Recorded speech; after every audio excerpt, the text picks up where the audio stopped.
একদিন হজরত আসিয়া তার পালিত পুত্র শিশু মুসা আলাইহিস সালামকে কোলে নিয়ে আদর করছিলেন। এমন সময় ফেরাউন এসে হাজির হলেন। তিনি মুসা আলাইহিস সালামকে আসিয়ার কোল থেকে নিজের কোলে নিয়ে আদর করতে করতে তার গালে চুমু দিতে গেলেন। ঠিক তখনই হজরত মুসা আলাইহিস সালাম বাঁ হাতে ফেরাউনের দাড়ি ধরে টান দিলেন এবং ডান হাতে তার গালে জোরে একটি চড় মারলেন। এই চড় খেয়ে ফেরাউন রেগে আগুন হয়ে বললেন, এই শিশুকে এখনই মেরে ফেলো। আমার আর কোনো সন্দেহ নেই, এই শিশুই আমার প্রধান শত্রু। এ বেঁচে থাকলে আমার জীবন, রাজ্য আর সম্পদ সব বিপদে পড়বে। ফেরাউনের কথা শুনে হজরত আসিয়া বললেন, আপনি এ কি বলছেন জাহাপনা? এ তো একটা নিষ্পাপ শিশু, এর মধ্যে ভালো মন্দ বোঝার জ্ঞানও তৈরি হয়নি। এই বয়সের শিশুদের এমন আচরণ কি আপনি প্রথম দেখছেন? এটা সব শিশুর মধ্যেই দেখা যায়, তাই এই কাজকে গুরুত্ব দেওয়া ঠিক হবে না। আর এমনিতে এটাকে হত্যা করা হবে নির্বোধতার পরিচয়। ঘটনাস্থলে উপস্থিত পাপী হামান বললেন, বেগম সাহেবার কথা মেনে নেওয়া যেতে পারে, তবে আগে আমরা একটু পরীক্ষা করে দেখি এই শিশুর এই আচরণের পেছনে কোনো গুরুত্ব আছে কিনা। তখন হজরত মুসা আলাইহিস সালামকে পরীক্ষা করার জন্য একটি পাত্রে জ্বলন্ত অঙ্গার এবং আরেকটি পাত্রে উজ্জ্বল ইয়াকুত পাথর এনে পাশাপাশি রাখা হলো। এরপর হজরত মুসা আলাইহিস সালামকে মাটিতে ছেড়ে দেওয়া হলো। শিশু মুসা আলাইহিস সালাম উজ্জ্বল দুটি জিনিস দেখে হামাগুড়ি দিয়ে ইয়াকুত পাথরের দিকে এগিয়ে গিয়ে তা ধরতে গেলেন। ঠিক সেই মুহূর্তে ফেরেশতা জিব্রাইল অদৃশ্যভাবে এসে মুসা আলাইহিস সালামের হাত জ্বলন্ত অঙ্গারের দিকে ফিরিয়ে দিলেন। মুসা আলাইহিস সালাম তখন অঙ্গারটি হাতে নিয়ে মুখে পুড়ে ফেললেন, ফলে তার হাত ও মুখ পুড়ে গেল। এই ঘটনার কারণে তিনি পরবর্তী জীবনে সামান্য ততলিয়ে কথা বলতেন। এই ঘটনা দিয়ে প্রমাণ হলো যে হজরত মুসা আলাইহিস সালাম শিশুসুলভ আচরণই করেছিলেন। যদি তার মধ্যে অন্য শিশুদের থেকে আলাদা কোনো বৈশিষ্ট্য থাকত, তাহলে তিনি জ্বলন্ত অঙ্গার ধরে মুখে পুড়তেন না। এরপর হামান ও ফেরাউনের আর কোনো কথা বলার রইল না। তাদের মনে সন্দেহ দূর হয়ে গেল যে শিশু মুসা আলাইহিস সালামের দ্বারা ফেরাউনের কোনো ভয়ের কারণ নেই। এভাবে ফেরাউন পুরোপুরি নিশ্চিন্ত হয়ে গেলেন। নিঃসন্তান ফেরাউনের শূন্য হৃদয়ে হজরত মুসা আলাইহিস সালাম আবার পুত্রের আসন পেলেন। ফেরাউন তাকে পুত্রের মতো স্নেহে নিজের সংসারে রেখে লালন পালন করতে লাগলেন। হজরত আসিয়া তাকে গর্ভজাত পুত্রের চেয়েও বেশি স্নেহ আদর করতেন। অপর একটি ঘটনা, একদিন হজরত মুসা আলাইহিস সালাম বাড়ি থেকে বেরিয়ে শহরের দিকে যাচ্ছিলেন। তখন রাতের শেষ প্রহর, গ্রাম শহরের লোকজন তখনও ঘুম থেকে ওঠেনি। তিনি একা পথে হাঁটছিলেন। কিছুদূর গিয়ে দেখলেন রাস্তায় শাহী মহলের বাবুর্চি কারুনের সঙ্গে শামুরা নামে এক কাঠুরের তুমুল ঝগড়া হচ্ছে। কারুন ছিল কিপ্তি বংশের, তাই তার সাহস ও মনোবল বেশি ছিল। অন্যদিকে শামুরা ছিল বনি ইসরাইল সম্প্রদায়ের, তাই তার অবস্থা দুর্বল ছিল। শামুরা জঙ্গল থেকে কাঠ কেটে বাজারে বিক্রি করতে যাচ্ছিল। কারুন তার কাঠের বোঝা বিনা পয়সায় জোর করে নিতে চাইছিল। এ নিয়ে তাদের মধ্যে ঝগড়া বেঁধে গেল। কারুন কিপ্তি বংশের হওয়ায় কিছুতেই পিছু হটল না। শামুরা বনি ইসরাইলের হলেও তার পরিশ্রমের কাঠ কারুনের হাতে তুলে দিতে রাজি হলো না। কারণ তাকে দু একটা চড় থাপ্পড়ও দিল, কিন্তু শামুরা কাঠের বোঝা শক্ত করে ধরে রাখল। কারণ তা ছিনিয়ে নেওয়ার জন্য জোর চালাচ্ছিল। এমন সময় হজরত মুসা আলাইহিস সালাম সেখানে পৌঁছে গেলেন। দুর্বল শামুরা ঘটনাটা বলে তার কাছে সাহায্য চাইল। হজরত মুসা আলাইহিস সালাম ঘটনা শুনে কারুনকে তার এই অন্যায় থেকে বিরত থাকতে বললেন, কিন্তু কারুন তার কথায় কান না দিয়ে জোর চালাতে থাকল। তখন হজরত মুসা আলাইহিস সালাম রাগ সামলাতে না পেরে কারুনকে একটি ঘুষি মারলেন। আল্লাহর ইচ্ছায় সেই ঘুষিতেই কারুন মারা গেল। অনিচ্ছাকৃত এই ঘটনার পর হজরত মুসা আলাইহিস সালাম শামুরাকে বললেন, তুমি তোমার কাঠ নিয়ে তাড়াতাড়ি এখান থেকে চলে যাও, লোকজন এখনো বের হয়নি। কিপ্তিরা এসে তোমাকে দেখলে তুমি তাদের হাত থেকে রক্ষা পাবে না। এই কথা বলে তিনি সেখান থেকে চলে গেলেন। তারপর আল্লাহর দরবারে হাত তুলে মোনাজাত করলেন, হে আল্লাহ, আমি তোমার কাছে বড় অন্যায় করে ফেলেছি। তুমি সব জানো, আমি এই লোকটিকে হত্যা করতে চাইনি, তবু সে মারা গেল। তুমি তোমার কৃপায় আমার এই অপরাধ ক্ষমা করো। তুমি তো মহা গুনাহগারকেও ক্ষমা করতে পারো। কিছুক্ষণ পর রাজপথে লোকজন বের হয়ে এলো। কারুনের লাশ পড়ে থাকতে দেখে তারা ফেরাউনের কাছে গিয়ে খবর দিল। ফেরাউন রাজমহলের বাবুর্চির এই দুর্ঘটনার খবর শুনে খুব রেগে গিয়ে রাজকর্মচারীদের নির্দেশ দিলেন, এখনই খোঁজ করে কারুনের হত্যাকারীকে ধরে আনো, আমি তার উচিত শাস্তি দেব। কিন্তু রাজকর্মচারীরা অনেক খোঁজাখুঁজি করেও হত্যাকারীকে খুঁজে পেল না। এমন অবস্থায় আরেকটি ঘটনা ঘটল। হজরত মুসা আলাইহিস সালাম কোনো কাজে শহরে গিয়ে দেখলেন সেই শামুরার সঙ্গে কয়েকজন কিপ্তির তুমুল ঝগড়া হচ্ছে। হঠাৎ কিপ্তিরা একসঙ্গে শামুরাকে আক্রমণ করে মারধর শুরু করে। শামুরা হযরত মুসা আলাইহিস সালামকে দেখে আগের দিনের মতো সাহায্য চাইল, কিন্তু এবার মুসা আলাইহিস সালামের তার প্রতি মোটেও দয়া হলো না। তিনি বুঝলেন এই ঝগড়ার জন্য শামুরাই দায়ী। তাই তিনি তার উপর রেগে গিয়ে বললেন, লোকের সঙ্গে তোমার বারবার ঝগড়া হয় কেন? মনে হচ্ছে তোমার স্বভাব মোটেই ভালো না। হযরত মুসা আলাইহিস সালামের এই রাগান্বিত কথা শুনে শামুরা ভয়ে অস্থির হয়ে বলে ফেলল, আপনি কি সেদিন যেভাবে বাবুর্চি কারুনকে হত্যা করেছিলেন সেভাবে আমাকেও হত্যা করতে চান? এই কথা শুনে উপস্থিত কিপ্তিরা ঝগড়া বন্ধ করে ফেরাউনের দরবারে গিয়ে বলল, জাপনা, আমরা কারুনের হত্যাকারীর খোঁজ পেয়েছি। বনি ইসরায়েলের শামুরা নামে একজন বলেছে মুসা কারুনকে হত্যা করেছে। ফেরাউন কাফির বাদশাহ হলেও বিচারের ক্ষেত্রে তার ন্যায়নিষ্ঠতা ও পক্ষপাতহীনতার খ্যাতি ছিল। হযরত মুসা আলাইহিস সালাম তখনকার পরিস্থিতি তার জন্য খুব প্রতিকূল মনে করলেন। কারুনের হত্যা রহস্য উদ্ঘাটিত হওয়ার পরদিন একজন লোক গোপনে এসে তাকে বলল, বাদশাহ ফেরাউন নির্দেশ দিয়েছেন মুসাকে ধরে আনো, আমি তার মাথা কেটে ফেলব। তুমি শীঘ্রই এদেশ ছেড়ে চলে যাও, যেন কারো সঙ্গে তোমার দেখা না হয়। এই খবর শুনে হযরত মুসা আলাইহিস সালাম দেরি না করে পথের সামান্য সরঞ্জাম ছাড়া এক কাপড়েই মিশর ছেড়ে মাদায়েনের দিকে রওনা হলেন। তার মনে শুধু ফেরাউনের নির্দেশের ভয় ছিল না, কিপ্তিদের থেকেও প্রাণের আশঙ্কা ছিল। কারণ কারুনের হত্যার জন্য ক্রুদ্ধ কিপ্তিরা সম্মিলিতভাবে তার উপর অত্যাচার চালাতে পারত। তাই তিনি মাতৃতুল্য স্নেহময়ী হযরত আসিয়ার কাছেও কিছু বলার সুযোগ পেলেন না। পথে বেরিয়েই তিনি নিরাপত্তার জন্য আল্লাহর কাছে প্রার্থনা করলেন। তারপর দ্রুত মাদায়েনের দিকে রওনা হলেন। মিশর থেকে মাদায়েনের দূরত্ব ছিল 50 মাইলের বেশি। দ্রুত পথ চলার পর হযরত মুসা আলাইহিস সালাম যথাসময়ে মাদায়েন শহরের উপকণ্ঠে পৌঁছালেন। অত্যন্ত ক্লান্ত ও শ্রান্ত হওয়ায় তিনি একটু বিশ্রাম নিতে একটা গাছের ছায়ায় বসলেন। যেখানে তিনি বিশ্রাম করছিলেন তার কাছেই একটি পানির কূপ ছিল।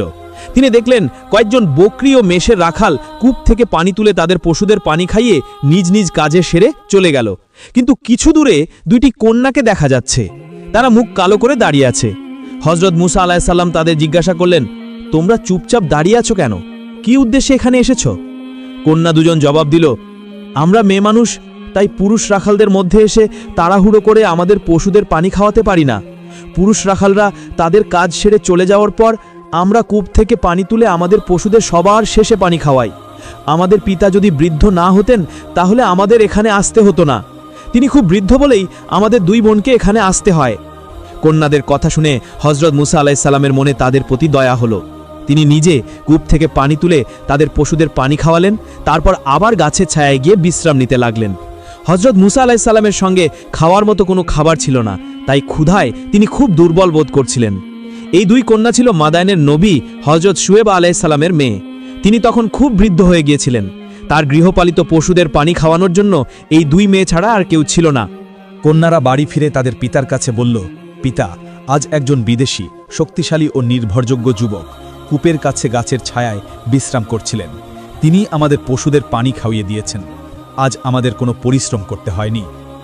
কন্যাদের কথা শুনে হযরত শুআয়ব আলাইহিস সালাম বললেন, কে এমন বিদেশী যুবক যিনি তোমাদের সঙ্গে এমন মহানুভবতার পরিচয় দিয়েছেন? আচ্ছা, তোমাদের একজন গিয়ে দেখো সেই যুবক এখনও সেখানে আছেন কিনা। যদি থাকেন তাহলে আমার কথা বলে তাকে বাড়িতে নিয়ে এসো। তিনি যে আমাদের এমন উপকার করলেন তার একটা পুরস্কার তো তাকে দিতে হবে। পিতার নির্দেশে হযরত শুআয়ব আলাইহিস সালামের বড় মেয়ে সফুরা গেলেন এবং দেখলেন যুবক তখনও সেখানে বসে বিশ্রাম করছেন। সফুরা লজ্জিত মুখে তাকে বললেন, আমার পিতা আপনাকে আমাদের বাড়িতে যেতে বলেছেন। সফুরার এই আহ্বানে হযরত মুসা আলাইহিস সালাম কিছু না বলে উঠে তার সঙ্গে রওনা হলেন। পথে যেতে যেতে হযরত মুসা আলাইহিস সালাম সফুরাকে বললেন, হে নবী কন্যা, তুমি আমার পিছনে পিছনে চলো, আমি সামনে হাঁটি, কারণ কোনো পুরুষের পক্ষে কোনো অপরিচিত নারীর পিছনে হাঁটা ঠিক নয়। সফুরা বললেন, জনাব, আপনি তো আমাদের বাড়ির পথ চিনবেন না, তাই আমার আপনার সামনে থাকা দরকার। হযরত মুসা আলাইহিস সালাম বললেন, আমি সামনে হাঁটব, যদি ভুল পথে যাই তখন পিছন থেকে আমাকে পথ বলে দিও। এরপর সফুরা পিছনে এবং হযরত মুসা আলাইহিস সালাম সামনে হাঁটতে লাগলেন। সফুরা বুঝতে পারলেন এই যুবক অত্যন্ত চরিত্রবান ও সম্ভ্রান্ত বংশের। হযরত শুআয়ব আলাইহিস সালামের বাড়িতে পৌঁছে হযরত মুসা আলাইহিস সালাম তাকে শ্রদ্ধার সঙ্গে সালাম করলেন। হযরত শুআয়ব আলাইহিস সালাম তার উত্তর দিয়ে তার পরিচয় জানতে চাইলেন এবং তিনি কোথা থেকে কোথায় যাচ্ছেন তাও জিজ্ঞেস করলেন। তার বিবরণ শুনে হযরত শুআয়ব আলাইহিস সালাম বললেন, তোমার ওপর আল্লাহর রহমত আছে, ভয়ের কোনো কারণ নেই, তুমি নিরাপদ জায়গায় এসে পৌঁছেছ। অত্যাচারী কওম এখন আর তোমার কোনো ক্ষতি করতে পারবে না। তারপর হজরত শোয়াইব আলাইহিসসালাম হজরত মুসা আলাইহিসসালামকে যত্ন করে খাওয়ালেন। খাওয়ার পর হজরত মুসা আলাইহিসসালাম আরাম করতে লাগলেন। এদিকে হজরত শোয়াইব আলাইহিসসালাম তার মেয়েদের সঙ্গে হজরত মুসা আলাইহিসসালামের বিষয়ে আলোচনা করছিলেন। কথায় কথায় তার বড় মেয়ে সফুরা বললেন, পিতা, এই বিদেশি যুবককে আমাদের পশু চরানোর কাজে নিয়োগ করলে খুব ভালো হবে, কারণ লোকটি শক্তিমান, পরিশ্রমী এবং নির্ভরযোগ্য বলে মনে হচ্ছে। তিনি আমাদের জন্য একজন উৎকৃষ্ট ও দক্ষ কর্মচারী হবেন। মেয়ের কথা শুনে হজরত শোয়াইব আলাইহিসসালাম বললেন, বেটি, কূপ থেকে পানি তুলে তোমাদের পশুদের পানি খাওয়ানোর ব্যাপারে তার শক্তি ও পরিশ্রমের পরিচয় পেয়েছ, কিন্তু তিনি চরিত্রবান ও বিশ্বস্ত। এর কি প্রমাণ আছে? সফুরা বললেন, হ্যাঁ পিতা, আমার কাছে তার প্রমাণ আছে। তাকে বাড়িতে নিয়ে আসার সময় পথে আমি সেই প্রমাণ পেয়েছি। এই বলে তিনি পথে আগে পিছনে হাঁটার ঘটনাটি পিতার কাছে বিস্তারিত বর্ণনা করলেন। হজরত শোয়াইব আলাইহিসসালাম ঘটনা শুনে বললেন, আচ্ছা, তোমার প্রস্তাবটা আমি ভেবে দেখছি। কিছুদিন পর হজরত শোয়াইব আলাইহিসসালাম হজরত মুসা আলাইহিসসালামকে বললেন, হে মুসা, তুমি কিছুদিন আমার এখানে নিশ্চিন্তে থাকো। হজরত মুসা আলাইহিসসালাম তার কথায় রাজি হয়ে হজরত শোয়াইব আলাইহিসসালামের আশ্রয়ে থাকতে লাগলেন। কিছুদিন পর হজরত শোয়াইব আলাইহিসসালাম একদিন হজরত মুসা আলাইহিসসালামকে বললেন, হে মুসা, আমি তোমার সঙ্গে আমার বড় মেয়ে সফুরার বিয়ে দিতে চাই, কিন্তু মোহরানা দেওয়ার মতো তোমার কাছে কিছুই নেই। তাই একটা কাজ করো, তুমি একটানা 8 বছর আমার পশু চারানোর কাজে নিয়োজিত থাকো, আর যদি 10 বছর এই কাজ করো তাহলে তোমার জন্য আরও ভালো হবে। তবে এ ব্যাপারে আমার তরফ থেকে তোমার উপর কোনো বাধ্যবাধকতা নেই। ইচ্ছা হলে তুমি আমার এই প্রস্তাব মেনে নিতে পারো, না হলে অগ্রাহ্যও করতে পারো। তোমার পূর্ণ স্বাধীনতা আছে। তবে আমি আশা করি আমার কাছ থেকে তুমি খুব ভালো ব্যবহার পাবে এবং খুশি হবে। ওয়াদা ভঙ্গ করা কোনো ইমানদারের কাজ নয়। তুমি আমাকে ওয়াদা পালনকারী হিসেবেই পাবে। হজরত মুসা আলাইহিসসালাম হজরত শোয়াইব আলাইহিসসালামের এই প্রস্তাবে খুব খুশি হয়ে সম্মতি জানালেন। হজরত শোয়াইব আলাইহিসসালাম ছিলেন আল্লাহর একজন প্রিয় নবী। আল্লাহ তাকে দিব্য জ্ঞান দিয়েছিলেন। তাই তিনি হজরত মুসা আলাইহিসসালামের চেহারা ও আচরণ দেখে স্পষ্ট বুঝতে পারলেন যে শীঘ্রই এই যুবক আল্লাহর কাছ থেকে নবুয়াত পাবেন।